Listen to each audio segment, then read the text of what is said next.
Hello friends, यह UPPSC इतिहास का स्पेशल और जीआईसी लेक्चरर हिस्ट्री और टीजीटी पीजीटी इतिहास का 18वां टेस्ट सीरीज़ है। ये हमारा काफ़ी इम्पोर्टेंट सीरीज चल रही है और बहुत अच्छे इसमें प्रश्न हैं। तो हम लोग शुरू करते हैं आज का प्रश्न। मीरातुल अखबार का प्रकाशन किस भाषा में किया जाता था?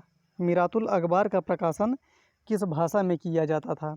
हिंदी भाषा, उर्दू भाषा, अंग्रेजी भाषा या फ़ारसी भाषा में? मीरातुल अखबार का प्रकाशन, इसका सही उत्तर हो जाएगा डी। मीरातुल अखबार का प्रकाशन फारसी भाषा में किया जाता था। बौद्ध धर्म की महायान शाखा, ये ध्यान रखना है, यहाँ पर महायान शाखा के जो ग्रंथ हैं सामान्यतः किस भाषा में लिखे गए हैं? जो बौद्ध धर्म की महायान शाखा है, संस्कृत भाषा, पाली भाषा, प्राकृत भाषा या देवनागरी भाषा? इसका सही उत्तर हो जाएगा ए। संस्कृत भाषा में लिखे गए हैं महायान शाखा, और जो हीनयान शाखा है, जो उनके ग्रंथ हैं वो लिखे गए थे पाली भाषा में। तो यहाँ पर महायान शाखा दिया गया है, तो इसका उत्तर हो जाएगा ए। महायान का आदर्श वाक्य क्या है? देखिए यहाँ पर महायान बताना है, बौद्ध धर्म नहीं बताना है। महायान का आदर्श वाक्य क्या है? बुद्ध, बोधिसत्व, निर्वाण, महाभिनिष्क्रमण। तो महायान का आदर्श वाक्य हो जाएगा बोधिसत्व। इसका सही उत्तर है बी। जतिन दास की भूख हड़ताल में मृत्यु कब हुई थी? जतिन दास एक स्वतंत्रता सेनानी थे, इनकी भूख हड़ताल में मृत्यु कब हुई थी? 1 जनवरी 1928 को, 13 सितंबर 1929 को, 5 अगस्त 1929 को या 1 दिसंबर 1931 को? इसका सही उत्तर हो जाएगा बी। 13 सितंबर 1929 को जतिन दास की भूख हड़ताल में मृत्यु हुई थी। अष्टांगिक मार्ग को कितने स्कंधों में बांटा गया है? कितने स्कंधों में बांटा गया है अष्टांगिक मार्ग को? 2, 3, 4 और 5। देखिए मैंने पहले भी कहा है कि ये यूपीपीसीएस और टीजीटी पीजीटी और जीआईसी लेक्चरर के लिए, इतिहास के लिए स्पेशल वीडियो है। तो इसमें कुछ आपको टफ प्रश्न भी देखने को मिलेंगे। तो इस प्रकार से इसका सही उत्तर हो जाएगा बी 3। अष्टांगिक मार्ग में स्कंधों की संख्या 3 है।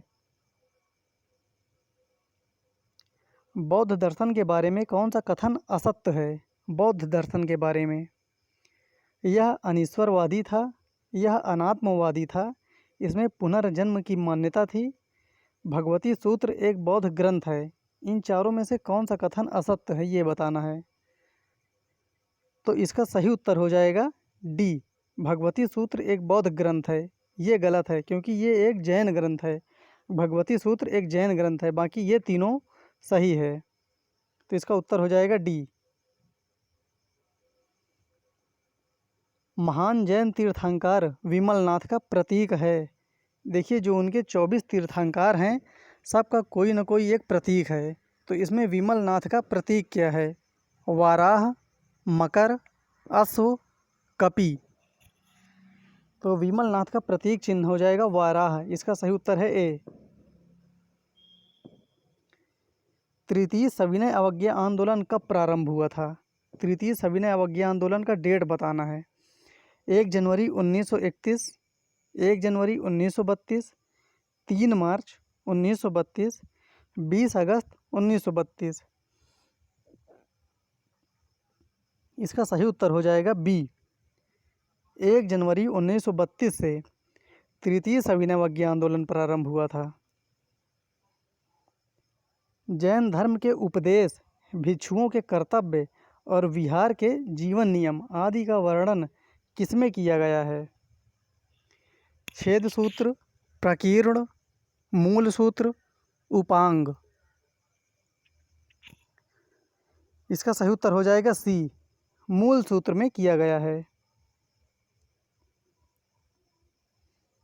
धार्मिक दृष्टि से मथुरा में कंकाली टीला से प्राप्त मूर्तियां हैं। मथुरा में ये ध्यान रखना है, कंकाली टीला से प्राप्त मूर्तियां हैं। किसकी हैं? बौद्ध की, जैन की, शाक्त की या वैष्णव की? तो इसका सही उत्तर हो जाएगा बी। जैन की हैं।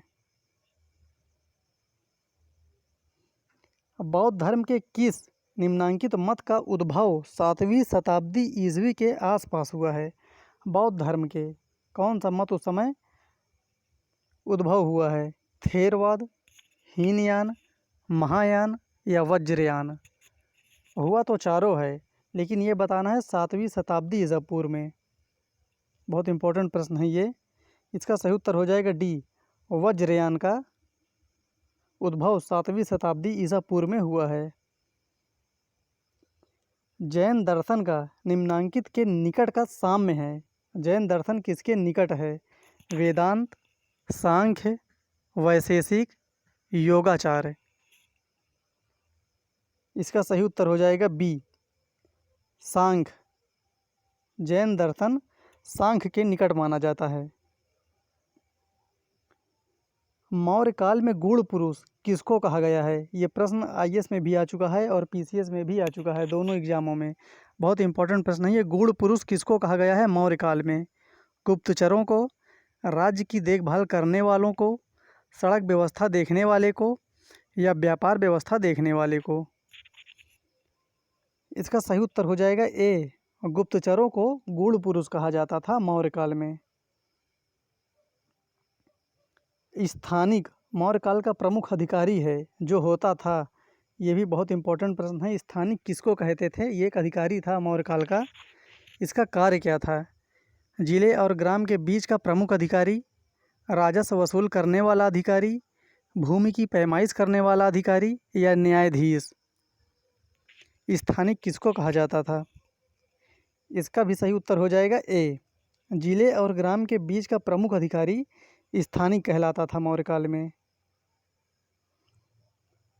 ऋग्वेद के 10 मंडल में, देखिए इससे ये तो पता चलता है कि ऋग्वेद में 10 मंडल हैं और हर एक मंडल में किसी न किसी का विशेष वर्णन किया गया है। तो आपको 10 के बारे में पता होना चाहिए, क्योंकि अक्सर पूछता है 3, 4, 6, 7, काफ़ी एग्जामों में आता रहता है। तो यहाँ पर 10 मंडल में से कौन सा मंडल विश्वामित्र से संबंधित है? किस मंडल में विश्वामित्र के बारे में चर्चा की गई है? दूसरा मंडल, तीसरा मंडल, 7वां मंडल या 8वां मंडल? तो जो ऋग्वेद का तीसरा मंडल है वो विश्वामित्र से संबंधित है। इसका सही उत्तर हो जाएगा बी। 1919 के मुस्लिम लीग के अधिवेशन में गोवध को निषेध किया गया था। देखिए बहुत इंपॉर्टेंट प्रश्न है। 1919 के मुस्लिम लीग अधिवेशन में गोवध को निषेध किया गया था। यह कहाँ हुआ था? मुंबई में, कोलकाता में, लखनऊ में या अमृतसर में?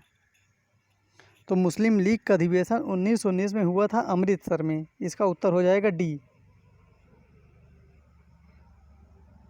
हम अपने हाथों अपनी आज़ादी की कब्र नहीं खोदेंगे, ये एक स्टेटमेंट दिया गया है। यह वाक्य किसने कहा था? हम अपने हाथों अपनी आज़ादी की कब्रें नहीं खोदेंगे। रानी लक्ष्मीबाई, सरदार पटेल, महात्मा गांधी, मोहम्मद अली जिन्ना? इसका सही उत्तर हो जाएगा ए, रानी लक्ष्मीबाई के द्वारा कहा गया था कि हम अपने हाथों अपनी आज़ादी की कब्र नहीं खोदेंगे। सोहगौरा ताम्रपत्र अभिलेख कहाँ से प्राप्त किया गया है? ये बहुत इंपॉर्टेंट ताम्रपत्र अभिलेख है। इसको किसने बनवाया था, किसने लगवाया था, ये भी इसको आप लोगों को पढ़ना है। तो ये बताना है यहाँ पर सोहगौरा ताम्र अभिलेख कहाँ से प्राप्त किया गया है? दिल्ली, कौशाम्बी, गोरखपुर या प्रयागराज?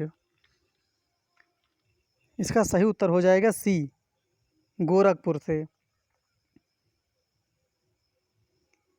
हिंदू समाचार पत्र किसके द्वारा प्रकाशित किया गया था? बाल गंगाधर तिलक, जोगिंदर नाथ बोस, रानाडे, सुरेंद्र नाथ बनर्जी? हिंदू समाचार पत्र प्रकाशित किया गया था रानाडे के द्वारा। इसका सही उत्तर हो जाएगा सी। बौद्ध धर्म में उपसंपदा का अर्थ होता है, ये बहुत इंपॉर्टेंट है। उपसंपदा का अर्थ क्या होता है बौद्ध धर्म में? निर्वाण की प्राप्ति, बौद्ध धर्म का प्रचार करना, संघ में प्रविष्ट होने को या कलश यात्रा? उपसंपदा किसको कहते थे बौद्ध धर्म में? इसका सही उत्तर हो जाएगा सी, संघ में प्रवेश लेने का जो नियम था उसको कहते थे उपसंपदा। इस प्रकार से ये हमारे आज इतिहास के भी 20 प्रश्न हो गए। फिर मिलते हैं अगले वीडियो में, तब तक के लिए धन्यवाद।